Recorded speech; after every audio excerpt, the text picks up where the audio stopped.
Il y a des blessures qu'on ne voit pas. Des blessures qu'on apprend à cacher derrière un sourire. Derrière le silence. Derrière une vie qui a l'air normale. Et parfois, ce silence dure des années. Parce que certaines douleurs ne brisent pas seulement le cœur. Elles brisent la confiance. L'innocence. L'image de soi. Le rapport au monde. Quand on a subi l'inceste, on peut avoir l'impression qu'une partie de soi est restée bloquée dans l'ombre. Comme si la vie avançait. Mais que l'intérieur, lui, était resté figé. Et pourtant, même après les blessures les plus profondes, il est possible de se reconstruire. Pas en effaçant le passé, mais en retrouvant doucement sa propre lumière. Aujourd'hui, on va parler de ce chemin difficile, mais possible. Comment survivre intérieurement à ce qu'on a subi? Comment arrêter de porter une honte qui ne nous appartient pas? Et surtout, comment recommencer à vivre sans se détester soi-même? Quand on subit l'inceste, on grandit souvent avec une confusion immense à l'intérieur.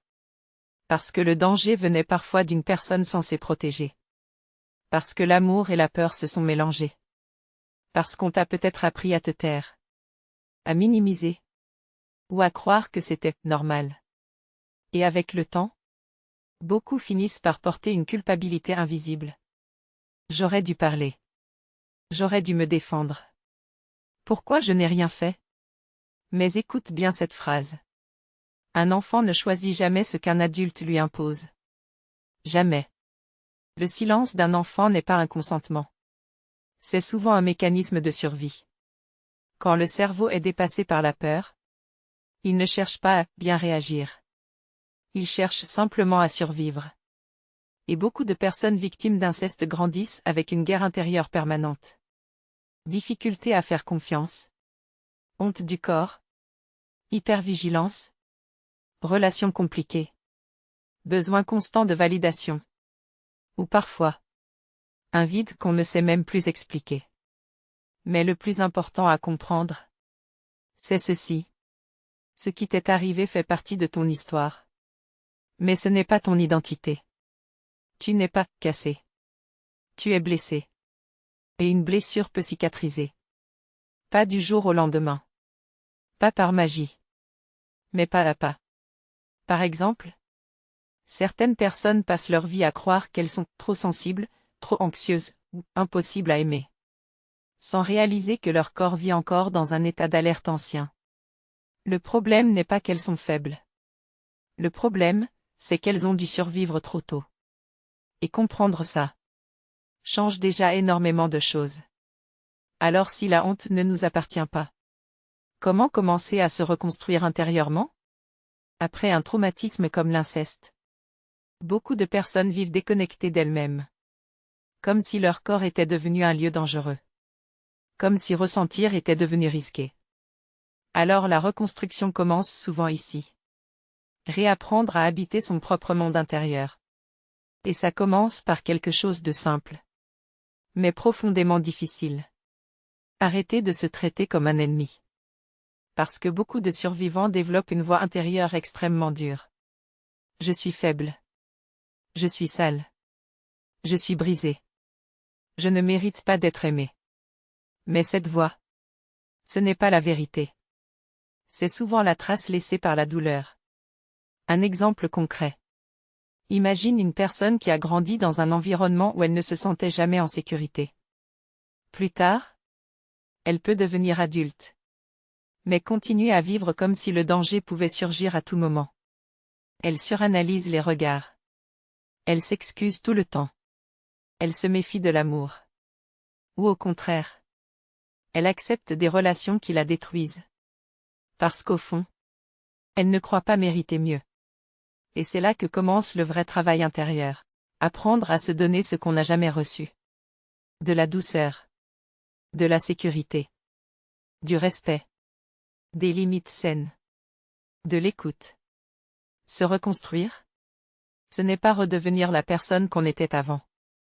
Parce qu'avant, il y avait déjà la blessure. Se reconstruire?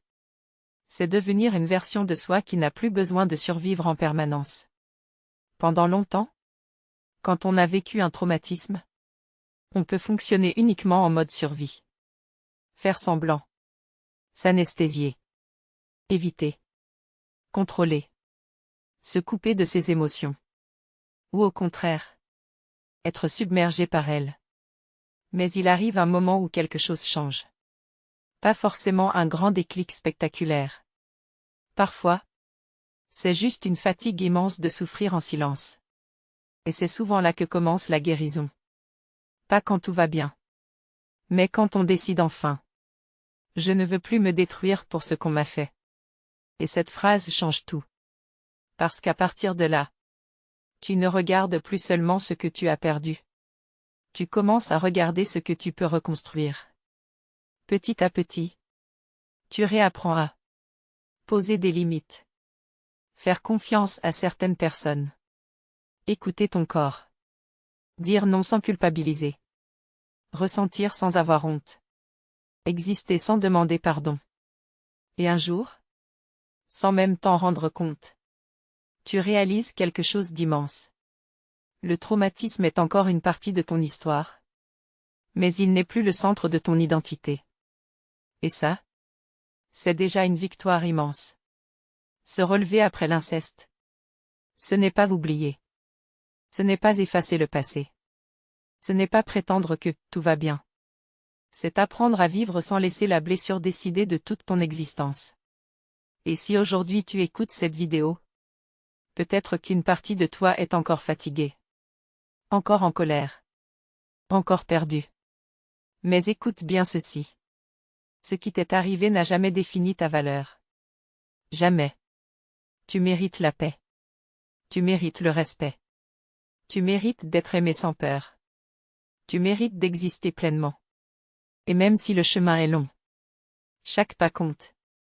Chaque fois que tu choisis de parler, de demander de l'aide, de poser une limite, de te traiter avec un peu plus de douceur, tu reprends une partie de toi-même. Petit à petit, tu passes de la survie à la vie. Si cette vidéo a résonné en toi, laisse un commentaire. Parfois, quelques mots peuvent aider quelqu'un à se sentir moins seul. Et surtout, souviens-toi, même après les nuits les plus sombres, la lumière n'a jamais complètement disparu. Prends soin de toi.